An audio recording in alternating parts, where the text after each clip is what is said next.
آپ کس طرح سے دیکھتے ہیں کہ اس وقت فوری طور پر کیا اسٹریٹجی ایسی اپنائی جا سکتی ہے کہ یہ ایک دفعہ پھر معاملے کو اجاگر کیا جائے، زندہ کیا جائے اور حل کی طرف جایا جائے؟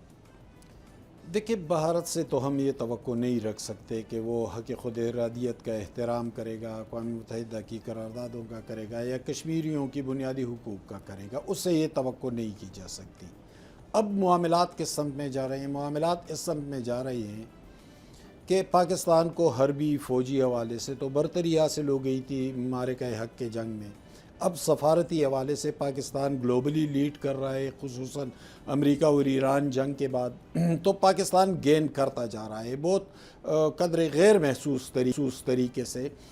اب گوادر آنے والے وقت میں دنیا کا ایک بڑا ٹریڈ ادھر شفٹ کر جائے گا گوادر پہ.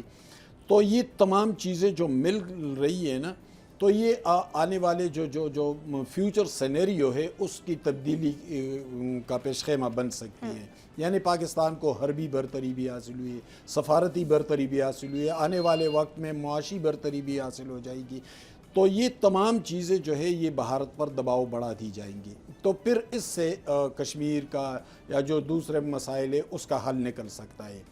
لیکن پاکستان کو اس وقت دو بڑے چیلنجز کا بھی سامنا ہے. ایک تو پاکستان کو دہشت گردی کے چیلنج کا سامنا ہے، اور وہ پھر افغانستان کے اندر سارے انڈین پراکسیز بھی بیٹھے ہوئے ہیں.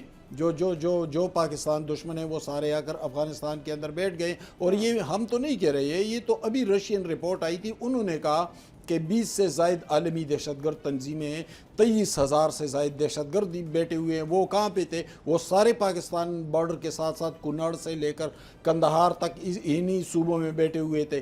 ایک تو پاکستان کو یہ مسئلہ ہے. دوسرا مسئلہ پاکستان کو معاشی حوالے سے، یعنی معاشی حوالے سے ہم نے کوئی بڑی کامیابی حاصل نہیں کی ہے ابھی.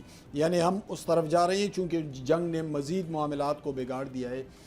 ایک ہمیں کچھ آئینی اور جمہوری حوالوں سے بھی آگے بڑھنا ہوگا. یعنی یہ تین ایسے ٹارگٹس ہیں کہ اگر پاکستان اس پہ پیش رفت کرے تو پھر ایک تو پاکستان اندرونی طور پر بھی مضبوط ہو جائے گا، دوسرا پاکستان عالمی سطح پر جو بات کرے گا خصوصاً کشمیر کا مسئلہ اٹھائے گا تو اس سے پھر مثبت نتائج سامنے آئیں گے. بالکل ٹھیک ہے. اور جب ہم بات کرتے ہیں کہ جی پاکستان کو ہر صورت آگے بڑھنا ہے اور پاکستان کو اس سے کہیں آگے بڑھنا ہے، معاشی اعتبار سے بھی آئینی جمہوری ذکر کیا، ہوتے ہوتے چیزیں ہوتی ہیں، ہوتے ہوتے چیزیں میچور ہوتی ہیں.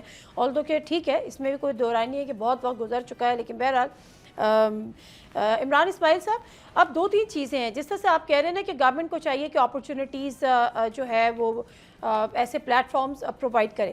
دیکھیں، پاکستان کو آگے بڑھنے کے لیے ایک ہماری عسکری قیادت ہے، پھر ہماری سیاسی قیادت ہے، اور پیچھے اس